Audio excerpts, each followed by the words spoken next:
સામાન્ય રીતે કલેક્ટર એટલે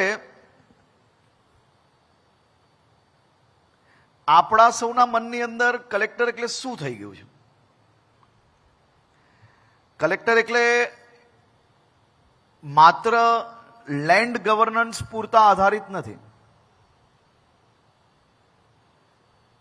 ખાલી જમીન સુધારણાઓ કે જમીનના વિષયોને લઈને કે જિલ્લા સંકલનની બેઠક હોય એટલા પૂરતું જ કલેક્ટર ક્યારેય સીમિત નથી હોતા. કલેક્ટર એટલે હું એવું માનું છું કે સાચા અર્થમાં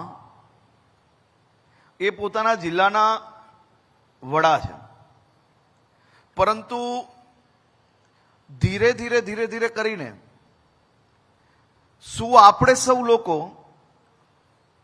અમુક કામ પૂરતા જ સીમિત નહીં થઈ જતા ને? તેની બી ચિંતા આપણે સૌ લોકોએ ભવિષ્યની અંદર કરવી પડશે. હું જોઈ રહ્યો હતો કે આ વખતે તમે અનેક એવા મહત્વપૂર્ણ વિષયો પર તમારા સેશન્સ થયા છે, પેનલ ડિસ્કશન્સ થયા છે. હું જરૂરથી એવું માનું છું કે આ પ્રેક્ટિસીસ ખાલી કલેક્ટર ઓફિસ સુધી નહીં, પણ કલેક્ટર ઓફિસની બી જવાબદારી છે. જેમ રાજ્ય સરકાર દ્વારા, રેવન્યુ ડિપાર્ટમેન્ટ દ્વારા આજે તમને સૌ સિનિયર ઓફિસર્સને અહીંયા ભેગા કરીને આપણે નીચે સુધી શું લઈ જવું જોઈએ, કયા વિષયો પર ચર્ચા કરવી જોઈએ, કયા વિષયો પર આપણે બદલાવની આવશ્યકતા છે આજના સમયની માંગ પ્રમાણે. આ જરૂરી છે કે તમે બી તમારા પોતપોતાના જિલ્લામાં જેનું પબ્લિક જોડે એટલે કે જેનું રાજ્યના નાગરિક જોડે ડાયરેક્ટ ઇન્ટરેક્શન છે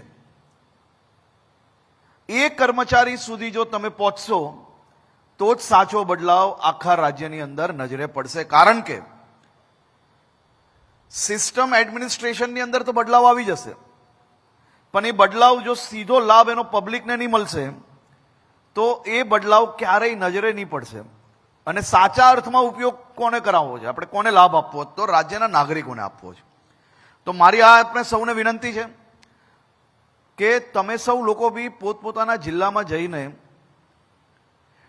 જે સેક્ટર, જે ઓફિસીસ તમને એવું લાગતું હોય કે સૌથી વધારે પબ્લિક ઇન્ટરેક્શનમાં છે, પબ્લિક ત્યાં વધુમાં વધુ જાય છે, એને સેન્સિટાઇઝ કઈ રીતે કરવું. એને જો સેન્સિટાઇઝ નહીં કરી શકીએ તો તમારા 3 દિવસની પ્રેક્ટિસ હું એવું માનું છું કે તો નીચે સુધી નહીં પહોંચી શકશે. એટલે સૌથી પહેલા